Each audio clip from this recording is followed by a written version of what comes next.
From Idaho's News Channel 7, this is Friday Night Football.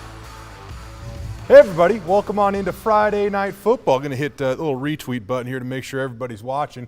Live on YouTube, we hit the midway point of the high school football season, and we had some good games tonight. None maybe more meaningful, though, than the one that happened over at Thunder Stadium. Yeah, the game of the week had to be Meridian traveling over to Eagle. The Warriors are off to their best start in years, and after beating Capital for the first time since 2007 last week, they would try to end a similar drought against Eagle tonight. Well, you know, it seems like, Jay, we haven't beat anybody since 2007.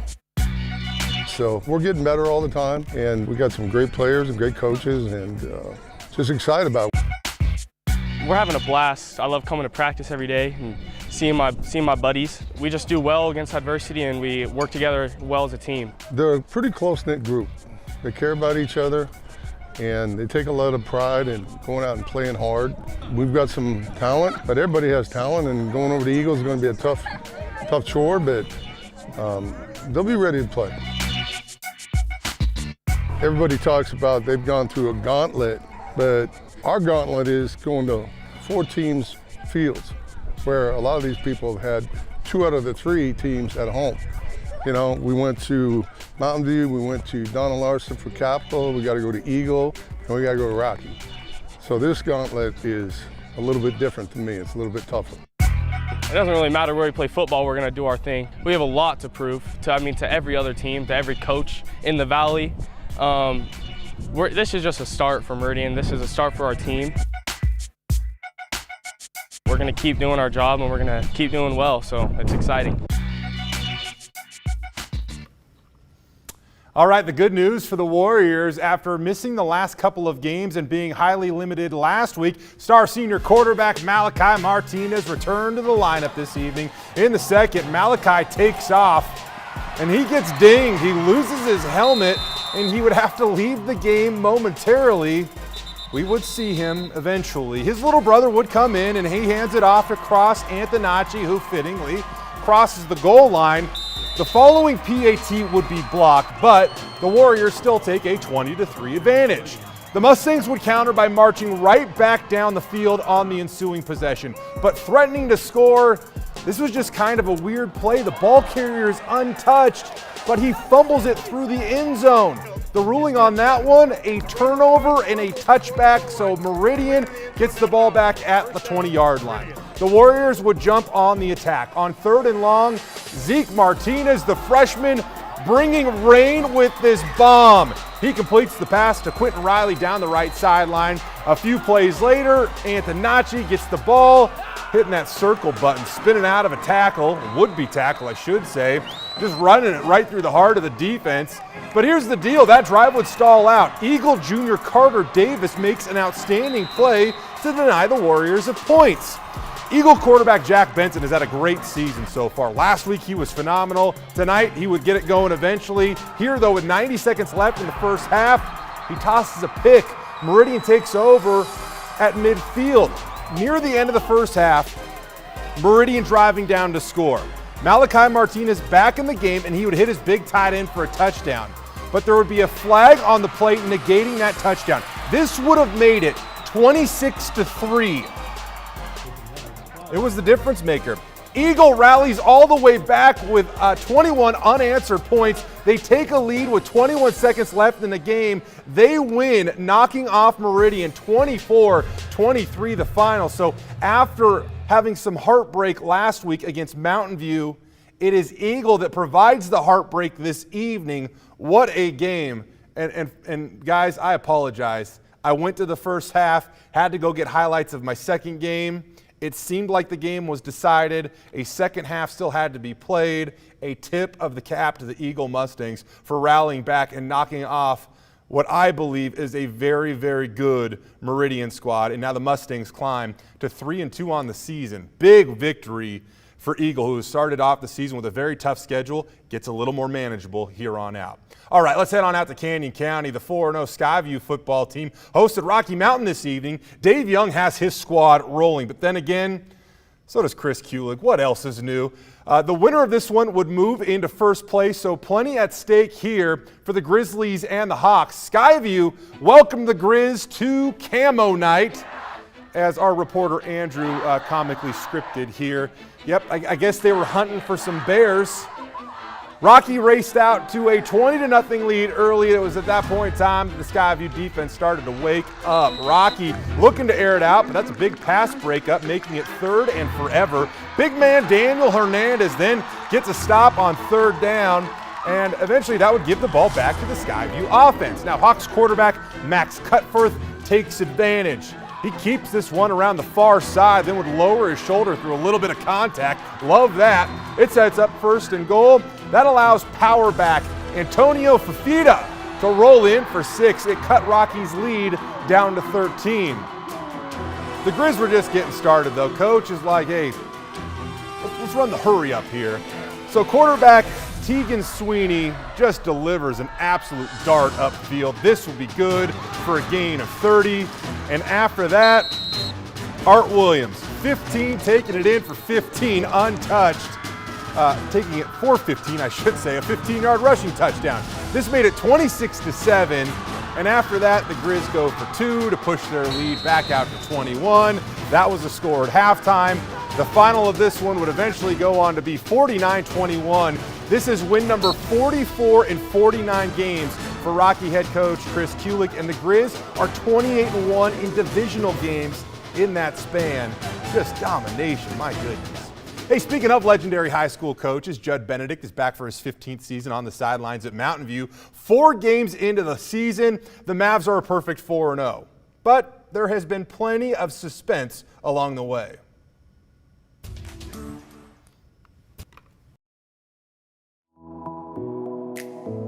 I've learned that they're really resilient. We've faced adversity a bunch of times.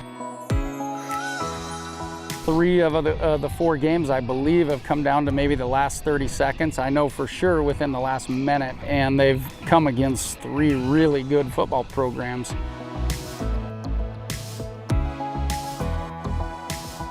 A heart attack waiting to happen every game, man. I'd like to say that I'm completely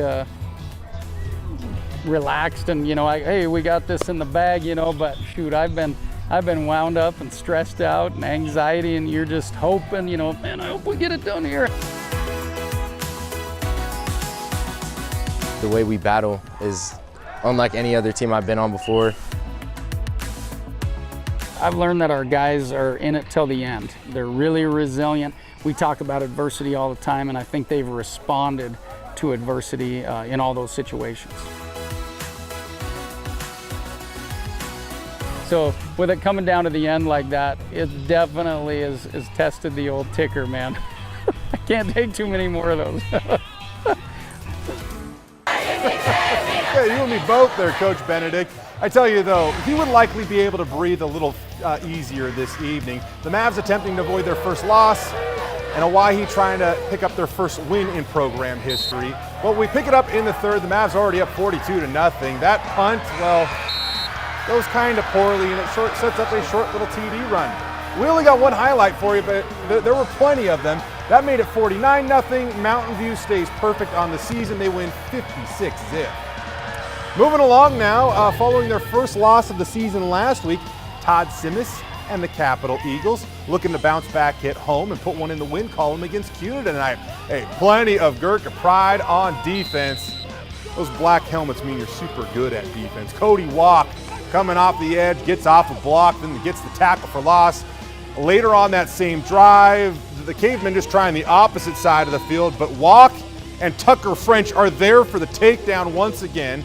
After a bit of a slow start on offense in the 3rd, Max Clark gets his crew back on track. This is what he does best. He rolls to his right and finds Ethan Castillo. The senior goes out and gets himself a little extra credit after the catch. He picks up over 50 on the play to move Capital down inside the red zone, and this is where this drive gets fun.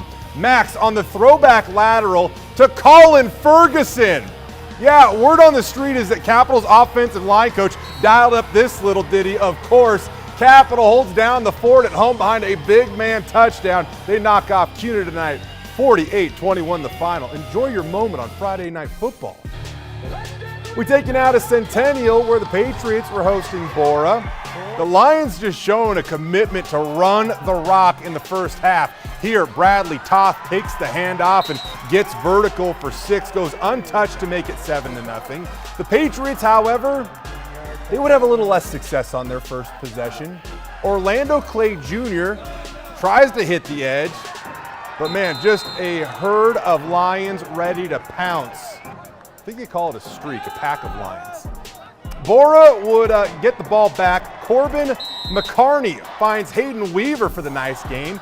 The Lions would finish this drive in the second quarter with a rushing touchdown by Parker Rushton. Lions go up 14-0. Centennial would score late, but it wasn't enough. Bora gets their first win of the season, 28-7 the final.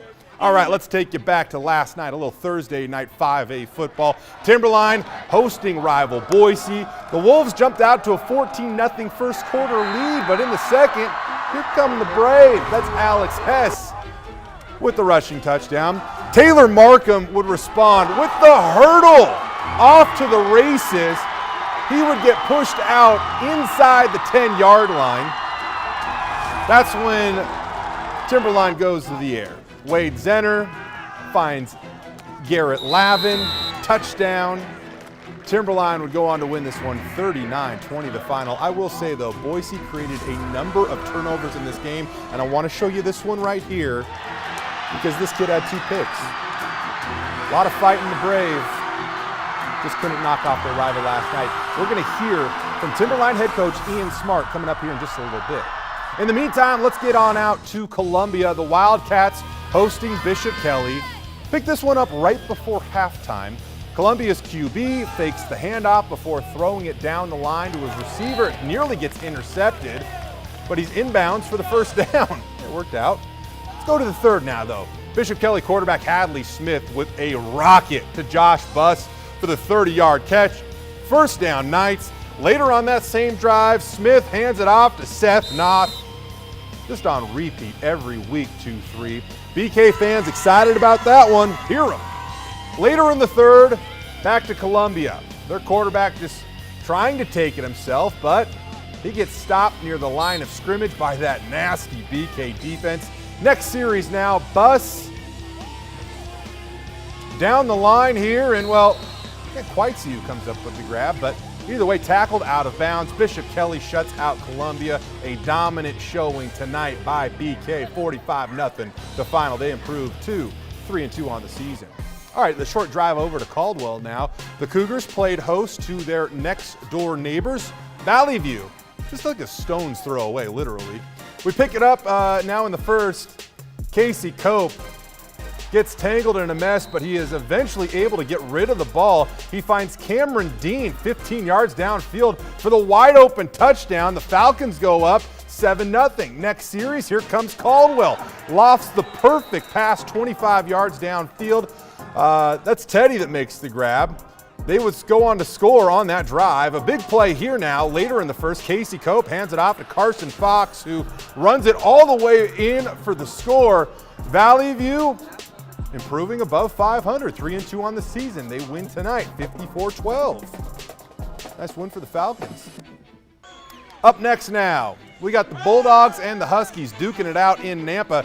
This guy has the best seat in the house. He's on the roof. Hey, anywhere you can find a good spot to watch a good ball game, I'll take it. At halftime, Emmett led this one 20-10, but Nampa comes out on fire in the second half. Their shifty halfback, Daniel Carrillo, rips off a nice run. Nampa is able to flip field position on that drive. Later in the series, gotta love a good QB keeper. Nampa's Gabe Navarro takes it in for the score. And let's get some fireworks. One of the best things about going to check out a game out in Nampa. That made it 20-17, but still Emmett would lead, and they strike right back like they have done so many times over the last couple of years. How about this, the returning 4A player of the year, Caden Young, just playing a little pitch and catch. That's Bowen Bundy that makes the grab there. Later on then is the senior signal caller that takes it himself. 12 dialing it up for 6. Emmett takes a 26-17 advantage halfway through the fourth. They would hold on to beat Nampa tonight 40-30. Emmett is now 4-1 on the fall. Let's get on over to Wilder. Man, I love it when we can make it out to the small schools, and they were serving up some hospitality. How do I get some of these wings? The Broncos running out onto the field with the flag. We picked this one up in the first. Rimrock quarterback Ira Black tried to find his receiver, but he is intercepted by Wilder's Marco Martinez, who takes it back for a nice short little gain, whatever. But not so fast, because you know what? Rimrock would return the favor. Yeah, they're playing a little defense too. Big hit in the backfield would eventually result in an interception for the Raiders. This was a hard-hitting defensive football game. When we left this contest, it was scoreless, and at the moment, it might still be because we do not have a report on this game. Give us a call or text us, 208-321-5614. Again, that's 208-321-5614. We want to know who won that ball game between Rimrock and Wilder. You got about 5 or 6 minutes to do so, because the coaching spotlight makes its return this week. The Timberline football team has really experienced a phenomenal turnaround ever since Ian Smart arrived there. Seldom, if ever, did they go to the playoffs, and then Ian took over the program, and now they are constantly in the mix each and every year, and this year is no exception. They sit at 4-1, which is their best start since my records ever show. And earlier tonight, I was able to catch up with Ian, who is enjoying his Friday evening. Well, Ian, it always has to feel good on a Friday night knowing you already got the win for the week in your back pocket. Last night, your team improved to 4-1. Given all that you've done and kind of the rebuilding process and everything at Timberline, what does it mean to you to look at that record and see 4 in the wins column and 1 in the loss column? Yeah, it's kind of interesting. It's a strange year. Normally, I feel like I'm more connected to it. Like I kind of know where we are. I feel like this year, truly the cliche coaching answer, you kind of just take week by week. This year has been that. When you say 4-1, it doesn't really even feel like that, because you're just each week you're trying to improve, and you're seeing a group of guys that you're trying to help mature, and they've done some phenomenal things, and we've switched some things up on them. We've made some adjustments scheme wise on both sides of the ball, and there's so much on our plate that as a coach, truly at the end of each week, it's just try to take a deep breath and figure your life out. Looking at the records has not kind of been high on the priority list. But I know that for us, each week you kind of leave and you try to celebrate the things you can. And we've gotten to celebrate a little bit more than not this year. And we're kind of getting into that gauntlet where we know we got Eagle, Rocky, Skyview. The nice thing for us is to be able to give the kids a couple days off. We'll have meetings with them and then give them the weekend to be kids. We talk about it a lot is football is part of their life. We don't want it to be their whole life. And so these kind of Thursday night games gives you that chance to kind of live what you preach and say, hey, just go be kids and relax and enjoy your families and friends, and we'll get back after it on Monday. Offensively this year, you look at your 4 wins and you scored at least 35 points in all 4 of your wins. You have one of the best players in the state in Taylor Markham. And it seems like he's been on varsity running in your offense for forever now. How good is he? He has things that you can't prepare for. I mean, his speed is something that when you see it, there's weird times, and I try to kind of step back on offense. I try to watch from behind just to see if I can find anything that I can share with our offensive staff.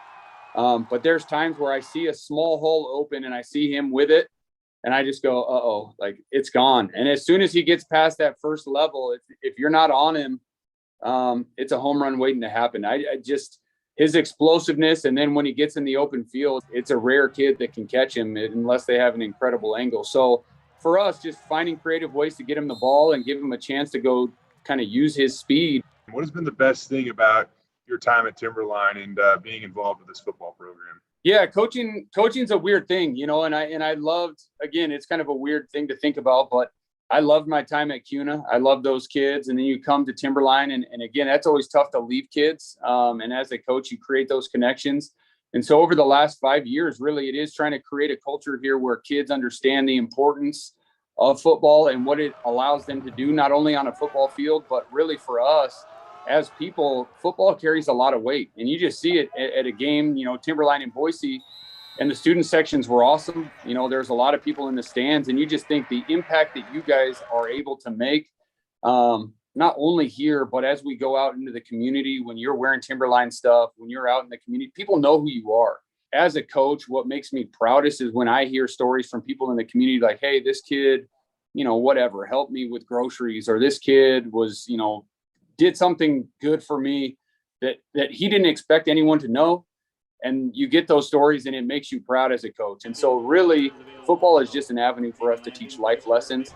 And you want to win every week that you go out there and coach, but getting these kids back and getting texts from kids, that's kind of the joy of coaching. Your boys, a lot of them play both ways. You can never question their toughness or whether they're going to leave it out on the field or not, because simply put, they always have to do that. What have you learned about your team, and what gives you confidence that you guys can hang in the stretch run of this thing? We got a weird mix of people. Like, we got kind of that weird dichotomy of players that have played either since they were sophomores. They've started for 3 years now, as you said. Markham's been in the backfield since the Reagan administration. And so you kind of look at those things and say, like, yeah, there's some kids that have ample big game experience. But we have within that a lot of kids, like, this is their first year. And so this is their first kind of meaningful minutes. These are their first Friday night lights that they're getting to experience. A few weeks ago, going into Meridian, like, it is cool to go into those stadiums and see their crowds and feel that energy. And going to Eagle has always been a weird place. I love the energy that Eagle is out there, the Thunder. It is a different environment. And so some of our kids know what that feels like. Some don't. And so it's going to be weird for them to walk out and trying to manage those emotions of, again, 16 to 18-year-old boys and going, hey, this is just another game. It's the old Hoosier scene. Like, the field is exactly the same. Everything else around it is a little different. So you got to prepare yourself to not get enveloped in everything else besides what you need to do on the field when you're given your chance. And it's been an awesome ride for your team so far. We'll see if it can continue, but we do appreciate you joining us tonight on Friday Night Football. Absolutely. It's a pleasure, Jay. You're the man. I appreciate you. Again, Timberline's schedule gets pretty tough here the next couple of weeks, but I'm anticipating a big showdown in the final week between the Wolves and Skyview, and there might be playoff implications riding on the line in that one. Hey, how about this? I wanted to do something called Sideline Shoutouts, and while I was at the Timberline-Boise game last night, as I mentioned, the Brave forced a ton of turnovers, and we want to show you one here. We pick it up, and you can see Timberline dropping back to pass, and a couple of Brave players team up to make this tackle, right? So that's Luke Britt that forces the initial hit, but it's Jared Fuller that comes through and gets the fumble below. What makes this cool is Jared's pops was on the chain gang last night, looks over at me, says, hey, proud of his boy. I just thought it was pretty awesome here. Check that out, getting the helmet right on the football. That's textbook stuff. A big reason why Boyce is doing some good things over there and trying to get that program turned around. All right, I got one more sideline shout out for you, and this one happened this evening over at the Capital football game. Probably the play of the night, at least for me. That's what happens when you get a big man touchdown. To the highlight we go. Capital quarterback Max Clark throwing this thing back to one of his offensive linemen, Colin Ferguson, and he goes untouched for the touchdown. Got the cowboy collar on. How awesome is that? Okay, to take this one step further, Coach Simmons has his assistants dial up or design trick plays every week. And when they get opportunities to use them, he does his best to. That was Rob Vian. He's a former Boise State offensive lineman, and he designed that play so fitting that a former offensive lineman tries to get a current offensive lineman in the end zone. Just a couple of sideline shout-outs. If I also had to add a play of the week, we showed it to you a couple times, but Taylor Markham's hurdle last night, unreal. Again, biggest win of the night has to go out to Eagle, rallying from down at halftime 20-3, coming back to win that thing on their home turf by a final score of 24-23. They score with 21 seconds to go. The 5A SIC is as competitive as it has ever been. I have no clue who is going to win that league this year. I will say this, though. Meridian, who is a very good football team, they've lost to Mountainview. Now they've lost to Eagle. They have some work to do the rest of the way. Also have to get healthy at the quarterback position because they are different and dynamic when Malachi Martinez is available. Zeke has done a great job, but it just seems like they can turn it up a little bit when Malachi is back there. It's been a fun week here on Friday Night Football as we close down the first month of the season. Going to be an awesome stretch run. That's all I got to say. I hope this weather keeps up. 80 degrees tonight. Couldn't ask for much more. Remember, our highlights are available at ktvb.com. We post them all there for your viewing pleasure. We got an awesome crew here that gets it done each and every week. Until next Friday, I'm Jay Tust. On Friday Night Football, enjoy the rest of your night, everybody.